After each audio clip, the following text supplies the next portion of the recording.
My name is Rik Andersen. I was the university photographer at WTMU for almost 30 years. I retired. I have my own business that I do a little freelance photography, not a lot, but a little bit. And I've been called back to the university to work part-time there. My father was an amateur photographer. And when I was in junior high school, he built a darkroom in the front of our garage. We now have digital darkrooms, so some people don't understand and have never seen this, but you would actually expose a piece of paper to light and put it in a chemical, and the photograph would appear in front of your eyes. Now you have a safe light, so it was more of a red kind of thing. But the first time I saw that, the photograph coming up, I had to learn how to do that. And so my father taught me the basics of it. And when you're in high school, the newspaper and yearbook staff are always looking for people who know how to work in a darkroom. Okay, at that time, they were looking for people who knew how to work in a darkroom. So I had an advantage there. I started working on the high school newspaper and yearbook, and after a while, I thought, I would really like doing this. This is what I want to do for a living. Not at this point. I taught the photography classes for a number of years while I was still working there, and actually for a semester or two after I retired. But I only taught the one class, and I really enjoyed it. I enjoyed it a lot more than I thought I would. That doesn't sound quite right, but I did. There were days when I would go to work in the morning and feel awful, just not feel well at all. I thought, I need to get, my class was like an hour after I would start working my regular job, and I thought, well, I need to get through that class anyway. And I would go to class and with students and seriously get energized at the end of class. I felt great. And I would go ahead and work through the day.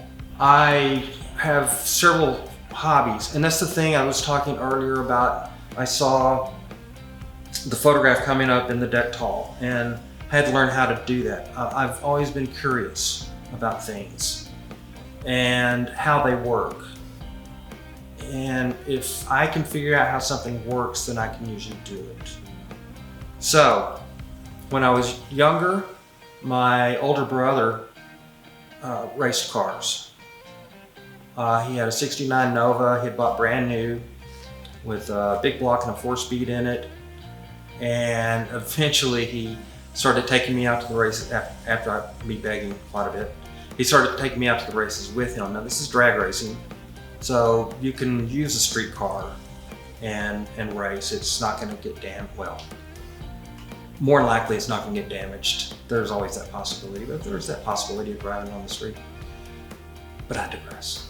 Anyway, I started going to the races with him.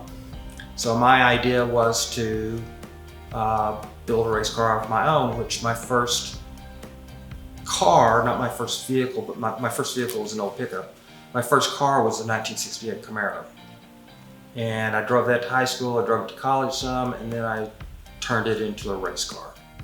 From a standing start to a quarter of a mile, it took, down in Dallas is a quicker track, down in Dallas it took 11.2 seconds and 124 miles an hour.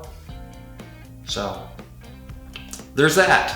I also had a interest in rock bands and music and things like that. My friend, who was a stage manager for a local band, called me while I was still in college and said, hey, they need some publicity photographs. Do you want to come and do that? Like, sure. So started taking photographs for this band, and before long I was doing a little bit more. Before long I was doing photographs for other bands, and one of the bands is a band called the Amatones. I really liked. I ended up, there's only so many photographs you can take. At the time, taking photographs, you had to buy the film and buy the paper and everything. With digital, I might have done more, but I got to where I just couldn't afford it. So I started taking door for them, and I started doing different things for them, and before I knew it, I'd learned how to tune guitars. So I was tuning guitars for them. Now, I sort of know 2 or 3 chords, but that's about it. I'm not pretending to be a guitar player. I started putting their sound system together, so I started running sound for them. Natural for me was I started setting up their lights and running lights for them. So I ended up being their stage manager for quite a while, quite a few years. That and the photography, that and the racing, both go back to the photography, because photography has really got my foot in the door with the bands. But also when I was building my first race car, after I took my Camaro off the street and decided to race it, that costs money. And the way I raised money was taking photographs of the other people's cars and selling it to them, or trading it for parts. The first car I owned was a '68 Camaro. That's the first one that I built. I sold it and built a dragster, a rear engine dragster, one of the long skinny things. I still have it, but it's been in the trailer for 15 or 20 years. Now I have another '68 Camaro that I'm building. Hopefully I'll have it out next summer. We'll see. I'm taking the big block out of the dragster and putting it in there.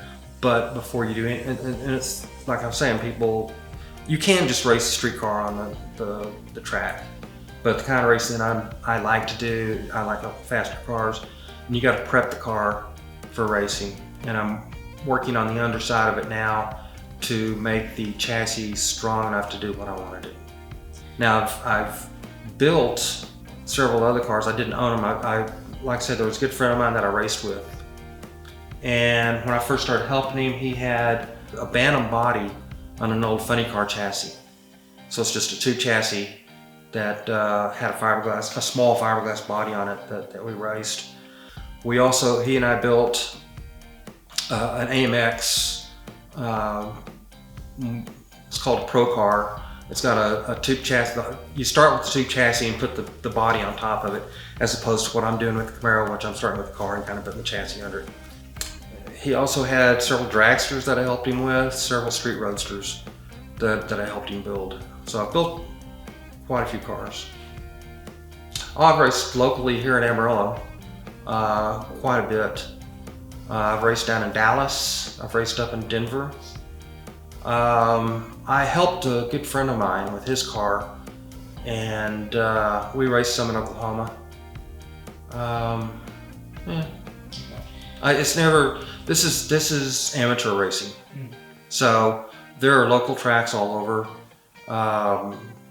The races in Dallas and Denver, those were bigger races. But most of the racing I've done is just local tracks.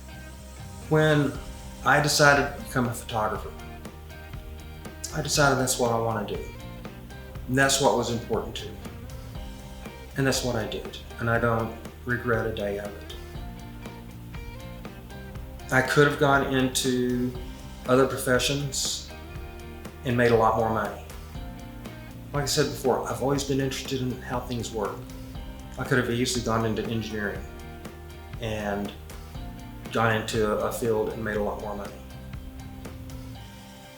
But I'm glad I didn't, because I'm doing what I love. Again, I have an active mind, so I'm not photography 24/7. But I understand it, and it makes sense to me. And I never made a huge amount of money doing it. I made enough. I made plenty. I don't regret it at all. This has been Beyond the 9 to 5 with Rik Andersen.